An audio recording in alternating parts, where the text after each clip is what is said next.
My phone rings unexpectedly. That's Valery. Hello? I've got a surprise for you. Come to the hangar. Oh, you finally cracked the code. Thank you.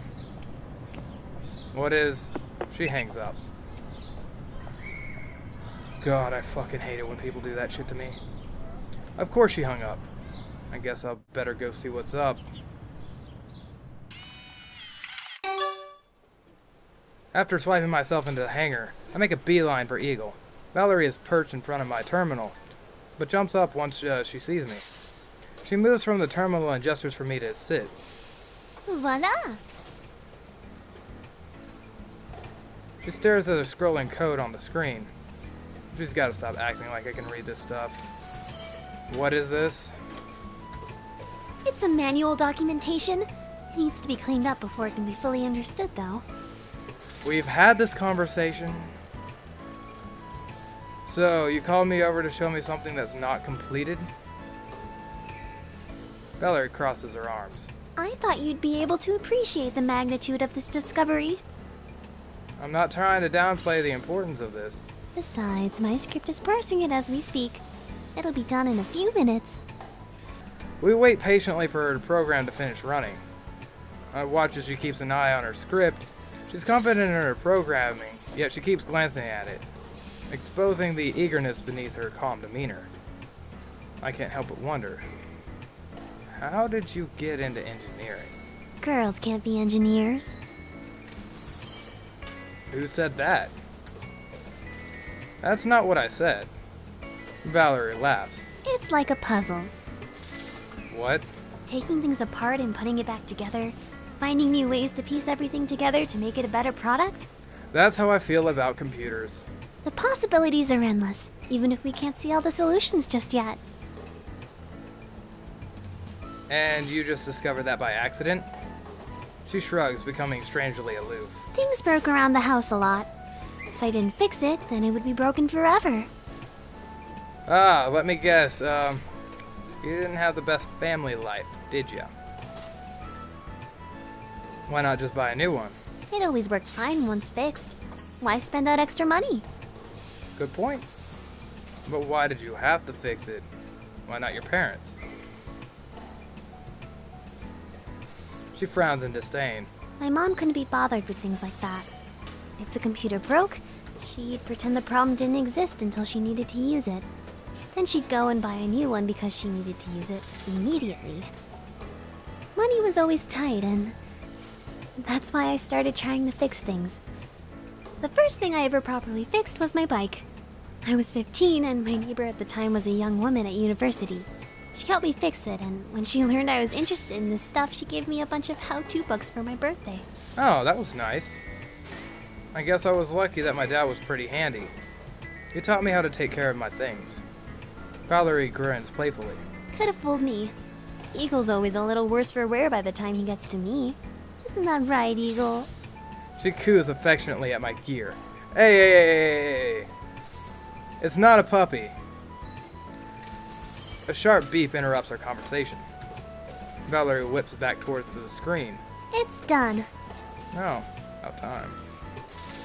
Valery and I both lean in to get a better look at the screen. I turn my head to ask her a question when her hair brushes against my cheek. It's soft and smells like flowers. I hadn't realized how close we were to each other until now. Valery's too focused on the screen to notice. Her slender fingers dance across the keyboard. Oh, this makes a lot of sense. What makes a lot of sense? Why your core only activated that one time? The function of the core was set to debug mode with a single run instance. English, please. Wait a minute, we're in Japan! The overdrive mode was meant to be used for testing purposes, so it was set to only activate once. What does that mean? It means if we can figure out how to change this setting and find out the parameters of activation, you could use the overdrive mode on demand. So we can go Super Saiyan whenever we want. My eyes widen as I consider the possibilities. Are you serious? Yeah! In theory, anyway. Well, in theory, anything is possible. Just squints at the code. That's not even the best part. Here are blueprints with algorithms and formulas. What do they say? Well, they put the finger on her lips. It seems to be incomplete, but we might be able to use this and a bit of reverse engineering to fill in the gaps. If we can figure this out, we can understand the details of the core.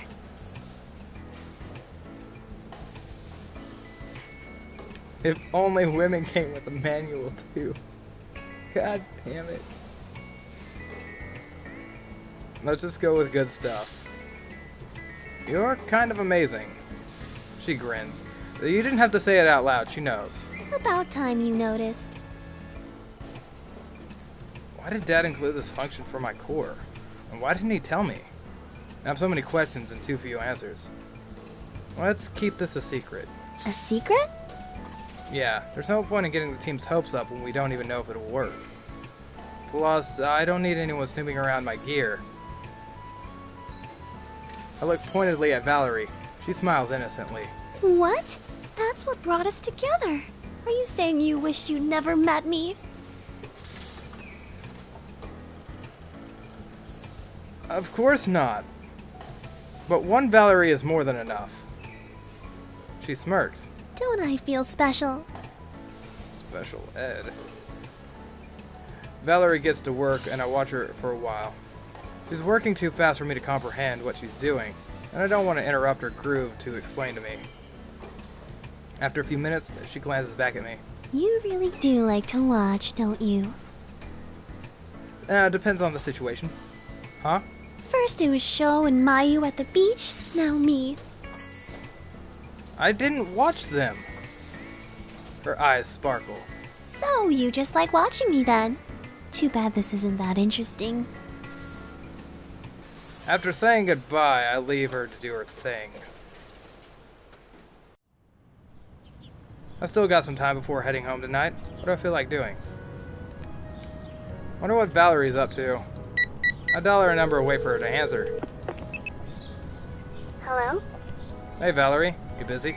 Yeah, I'm about to go meet a friend for some coffee. Oh, anyone I know? It's you, silly. Oh, well played. Well played. Oh, I'll meet you at the cafe, in front of the bookstore. sweet. Sounds like a plan. I'll see you in a bit. Au revoir. I make my way to the cafe. Valery is waiting for me in a booth by the time I arrive. It's rude to keep a lady waiting. You? A lady? Ha! God, we gotta be... I know I'm a total asshole to her most of the time. But at this point, it's a game. And if we acknowledge her, she wins. Oh. And it's a good thing there are no ladies here. I certainly wouldn't want her to wait. Valery pouts. What am I if not a lady? You're indescribable. She raises an eyebrow. Indescribable. As in? As in indescribable. After a moment, she shrugs. I'll take that as a compliment. Take it how you will. Have you ordered yet? No, I was waiting for a certain someone to get their butt over here. So what I'm hearing is you want to see my butt? See, I was right. She is after our butt. Valery smirks. Give me a twirl then. Wow, I read that as twerk. I'm sorry. Oh, God. We're gonna go with the middle option. It's too good to pass up. I put the Maximus and Gluteus Maximus. Without hesitation, I jump to my feet and give her a leisurely turn, then throw in a small wiggle for good measure. Valery works hard to keep a straight face. That just made the wait worth it. Oh, that... She does want our butt. I knew it would. I flip open the menu for a minute to read my options. Valery and I both place our orders. Then she pulls out a pencil and a sketchbook. What are you doing? Not me, you. Huh? She pushes the sketchbook towards me and grins playfully. I want you to draw me like one of your French girls. Yes! Absolutely! But, we're gonna need the heart of the ocean. As you wish. If you insist. But I'll have you disrobe first, as all my French girls are painted in the purest form. Valery grins deviously and slips one shoulder out of her jacket, then the other. My eyes widen as I drink in the scene. I can't believe that worked. Thank you, God. She slowly shimmers her arm out of her jacket. Okay, I've disrobed for you. She laughs at my look of disappointment. She leans into the table and rests her chin on her hands and flashes me a warm smile. Taking this as my cue, I start drawing. I clumsily trace the pencil around the page. As hard as I try, my uncoordinated fingers cannot illustrate what my eyes see. ... Are you done yet? Valery speaks through her teeth, trying not to disturb her pose. No. I continue to sketch. After a few minutes, Valery tries again. How about now? Still no. She waits another couple of minutes. Now? Calm down. It'll be done when it's done. She sighs heavily. The things I have to do for you. In case you forgot, you're the one who asked me to draw you. You can't rush these things. I am an artiste. No, not really. Shouldn't you be concentrating? What are you doing talking to me? You're the one talking to me. If you spent more time on your drawing and less time blaming me for things, you'd be done by now. I glare at her. She winks before returning to her pose. She falls silent as I work on the drawing, never looking away when I glance up at her. For some reason, that makes me even more nervous. I push away the embarrassment and focus on her features. For all the times I looked at her, I haven't really seen just how perfect her features flow into each other. It's for the first time that I truly notice just how beautiful she is, and my face flushes from the thought. The next time I glance up at Valery, her smile looks more genuine. I know she saw me blush, and that makes me blush even more. After a few more minutes, I drop my pencil. Okay, done. Valery breaks from her pose. Let me see. It's gonna be god-awful. Pushing forward the sketchbook. I wonder if she'll like what I drew her. With Tig O-Bitties! Alright! She stares at the drawing, her eyes grow wide in wonder. She doesn't react right away, and I'm worried that she doesn't like it.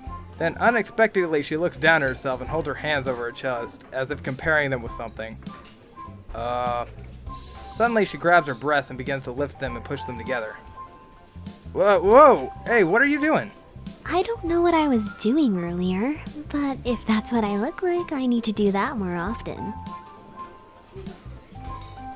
My face burns as she continues to play with her chest. Although I'm reluctant to make her stop, attracting attention to herself and giving people the wrong idea. Goody two-shoes. I could give you a hint. She pauses and looks at me expectantly.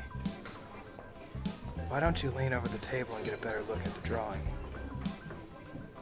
Valery blinks, then smirks and leans forward so I can see the top of her cleavage through her shirt. Like this? Perfect! I'm sure she knows that I'm not looking at her face. You're a pervert. Hey, anyone that's not at least a little bit is fucking lying. There's a smile on her face and she doesn't move from her position. Valery glances at the time and wrinkles her nose. I've got class soon. Don't sound so excited about it. It's not a fun one. Which one is it? Introduction to Art History. Oh. I feel bad for you. Don't you like art? I do. And since I also like history, I thought this would be a good choice for one of my electives. Liking art and liking history is not going to be the same as liking art history. So why the disappointment? Well, it turns out that although I like history and I like actually creating art, learning about other people creating art is not as fun. So was watching me create art for you today not fun either? She smirks. That doesn't count. I was part of the creative process. That's true. She glances again at the time and gathers her things. Okay, I've got to head out. I nod. After we pay for our drinks, we head our separate ways, but not before I catch Valery fondly sneaking another peek at my drawing. Wow. Okay. The house is quiet when I get home. Uncle Kaito is still working crazy hours, and Nikki's probably still at her club. Stifling a yawn, I trudge upstairs. It's been a long day, and all I want to do is relax. As I pass Nikki's room, I notice her door is closed. Huh. I guess she's home after all. I think nothing of it until I hear a deep, extremely male laugh behind Nikki's closed door. Nikki's giggle shortly follows. What is this? There's a boy in Nikki's room? And they're behind closed doors. Nah. Not on my watch. Yeah, no. I burst into her room. Nikki's eyes widen and her mouth drops open. The boy twists to look at me from the chair beside the bed. There's a boy in your room. What are you doing? Who is this guy? Nikki leaps from the bed and tries to push me away, but I stay rooted to the ground. Is this Ken? I turn to the guy, ignoring Nikki pulling on my arm. Are you Ken? He freezes like a deer in headlights and stammers without affirmation. Yes? It has yen in quotes. It has yen in quotes. Leave him alone. We're just studying. Studying? Is that what kids call it these days? Wow, really? God damn it. Yes? What? No! Studying as in studying! She points at her bed and takes another look around the room. Nikki's bed is sprawled out with books, tablets, and laptops. Ken is holding an open textbook in his lap, and a look of pure terror is on his face. I'm not fooled. I know underneath that good kid facade, there's actually a demon just waiting to pounce on my cute, innocent emote. God damn it. God damn it. Ken is in my class, and we have an exam next week. Uh-huh. I glare at Ken, who cowers from my stare. So, now that you know nothing weird is happening, get out! I cross my arms. Actually, I think I'll stay. I'll help you two study. What? Whatever you are learning now, I already studied. Don't you have your own homework you can do? We're studying fine without you. Oh, the best part is I can do both. Are you sure about that? I think Ken here would really appreciate the help. I glare at Ken, who gulps hard and nods. Actually, it would be an honor to have the help of an ace pilot. That's what I thought. No, it wouldn't. I narrow my eyes at Ken, very suspicious. Fine. Does that mean you'll leave now? I never break eye contact with Ken. I'm watching you, so whatever you're thinking, don't. Ken nods rapidly, clearly shaken. I won't. I mean, I'm not thinking. I mean, not like that. I give him one final glare before walking out of the room. Nikki goes to close the door. Door open. She rolls her eyes. Fine, if that'll make you stop being crazy. Before I leave, I make the universal "I'm watching you" sign with my fingers. Ken's eyes widen even further. Luckily, my room is across from Nikki's. I leave my door open too while I try to work on my assignments. I'm too distracted to focus as I strain to hear what they're talking about. Every so often, I hear them both repeat a math formula or compare answers on an equation. Huh, I guess they really are studying this time. Eventually, I give up and watch videos on MeToo. God damn it. After about 2 hours, Ken goes home. Nikki slams the door shut to her room. Sheesh, what's her problem? And that, ladies and gentlemen, is how you become a DEFCON 5 cock-blocking motherfucker. Now that I can finally focus again, I finish up my assignment and easily fall asleep afterwards.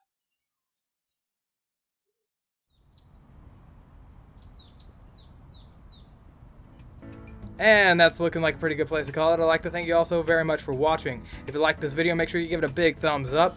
And if you haven't hit that subscribe button, Make sure you do that as well. And I'll see you all next time.